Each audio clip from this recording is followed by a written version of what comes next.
Hello mga beshi, dahil 7 days na nga lang birthday ko na magpo-photoshoot na nga kami ni Mama. Meron pa nga kaming kasamang baby mga beshi, laruan ni Atina. Bali pupunta nga po muna pala kami kila Tita Cha. Magpapasama kasi kami sa bukid mga beshi. Nasa kapitbahay nga si Tita Cha, pinatawag nga namin. Dumaan na nga din kami sa tindahan para bumili ng soft drinks. Ilang oras din kasi aabutan yung photoshoot namin. Alam niyo naman, takot magutom ang beshi nyo.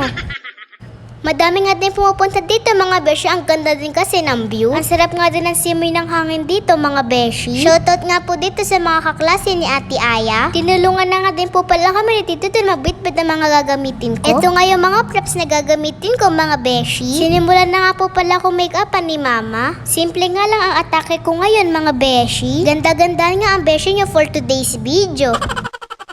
Habang inayusan nga po ako ng Mama si Tita Chacha nga po muna pinotoshoot ni Tita May. Magbe-birthday din kasi siya ngayon January mga beshi. January 17 nga birthday ni Tita Chacha, ako nga January 19. Mas matanda nga po siya ng 2 taon sa akin. 100 pesos nga lang suot ko na damit na yan mga beshi. Namay nga lang din po ni Mama yan sa nagtitinda ng mystery box. Small size ka yan sa adult, nirepair nga lang ni Mama. Thank you nga po sa mama ko na napaka-supportive sa akin. Siya nga yung videographer at photographer ko dito mga beshi.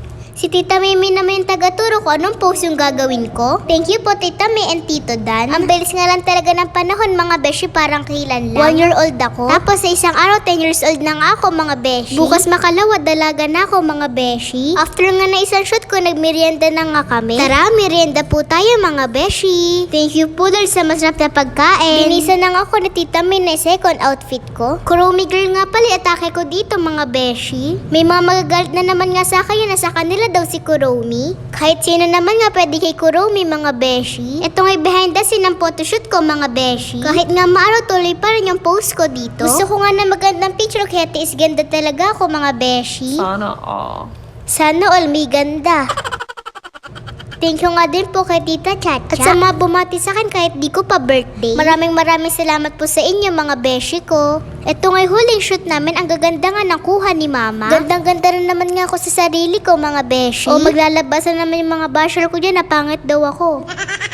Nakatapos na nga po kami sa DIY photoshoot. Niligpit na nga din po namin yung mga pinagkainan namin mga beshi. Nabutan nga namin malinis yung pwesto namin kaya umuwi din kaming malinis. Huwag nga po tayo kusan sa nagtatapon mga beshi. Balot po, balot.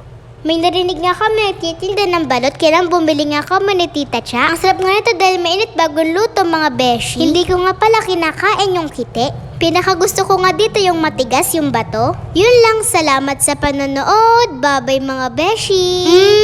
Papasilip ko nga po sa inyo ibang picture ko.